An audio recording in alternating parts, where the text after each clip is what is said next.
Because the tempo of an organization is one of the most interesting and most important attributes.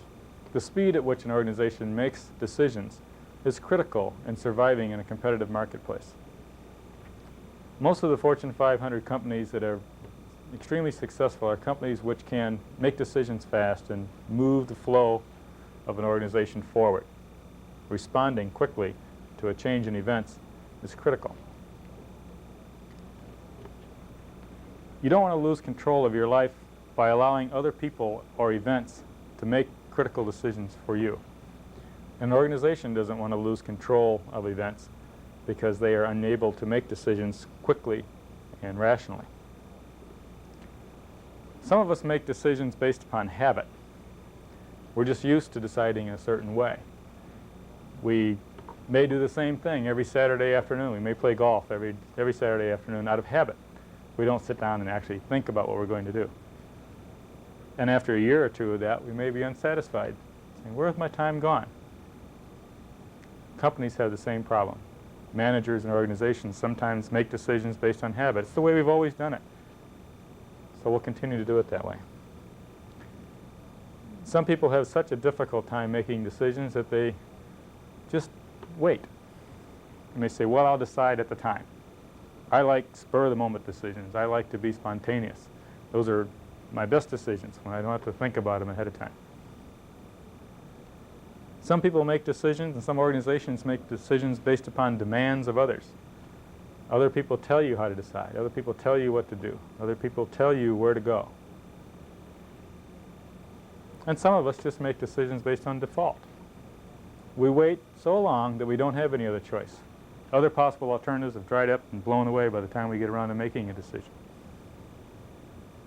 Decisions based on habit, spur of the moment, demands of others, and default are fine if you're satisfied with the result. If you're not, think about conscientious decision. When having difficulty making a decision, first thing to do is take another strong look at your objective. Maybe you're not sure what you're trying to accomplish. Know exactly what you're trying to do before you attempt to do it.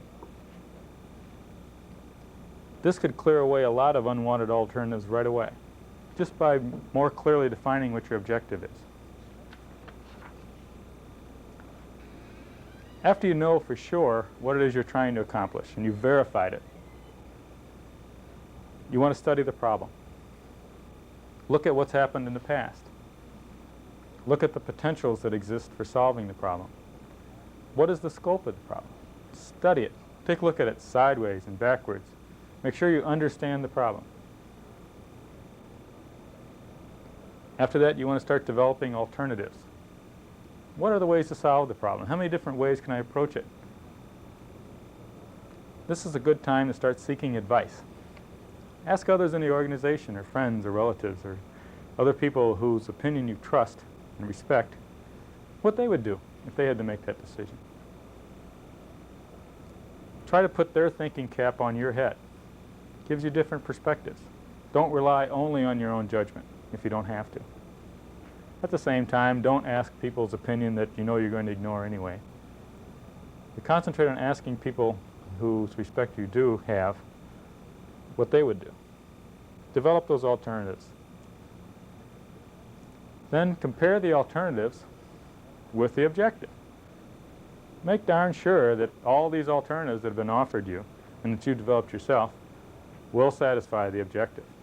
Again, this should weed it down to perhaps 2 or 3 alternatives. Ideally, that's where you'd like to be, where you only have to choose between 2 or 3 items. Next thing you want to do is compare the alternatives with each other for relative merit.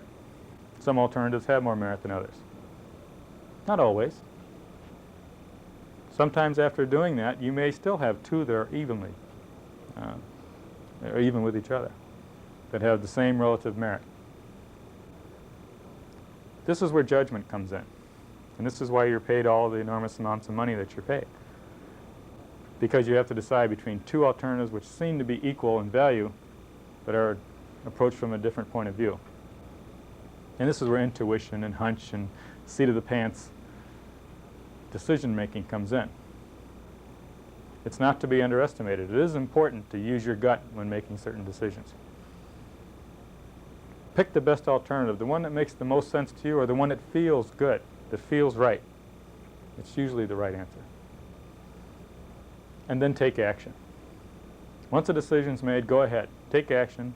Implement it. Don't look back. Don't worry about anymore whether it's the right decision or wrong decision, whether someone else would have decided differently, whether you had all the alternatives. Concentrate on implementing the decision and making it work. And then monitor the result. After the decision is made, keep track of it. Know where this problem is going. Determine whether it solved the problem and if any further action is required. Don't worry about making a mistake. All successful people have made lousy decisions sometime or another in their career. They'll probably make lousy decisions again. The trick is not to make the same mistake too often. But don't worry about making a mistake. It is possible to fail and not be a failure. If you talk to any successful person, anyone that you respect and admire, if they're candid, they'll admit to you that they've blown a few of them in their day. But you wouldn't call them a failure necessarily. Indecision is the worst mistake you can make. It's always better to decide, even if it's the worst possible alternative. It's better to decide than it is not to decide. Because indecision will bottleneck an entire organization. Again, after the decision is made, pay attention to implementing that decision.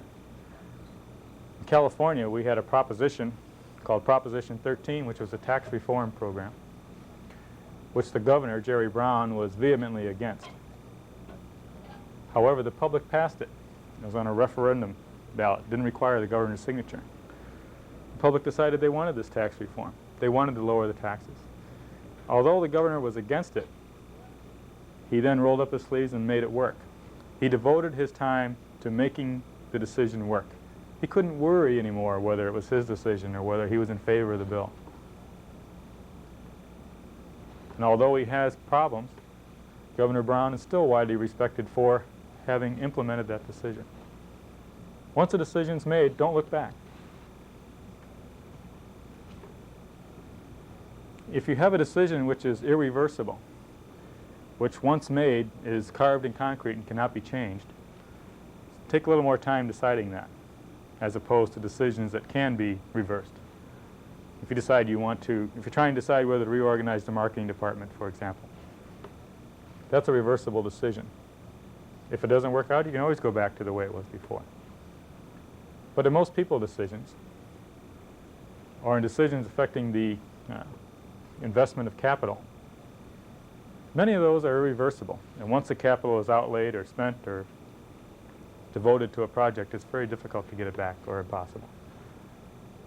So take more time with those decisions.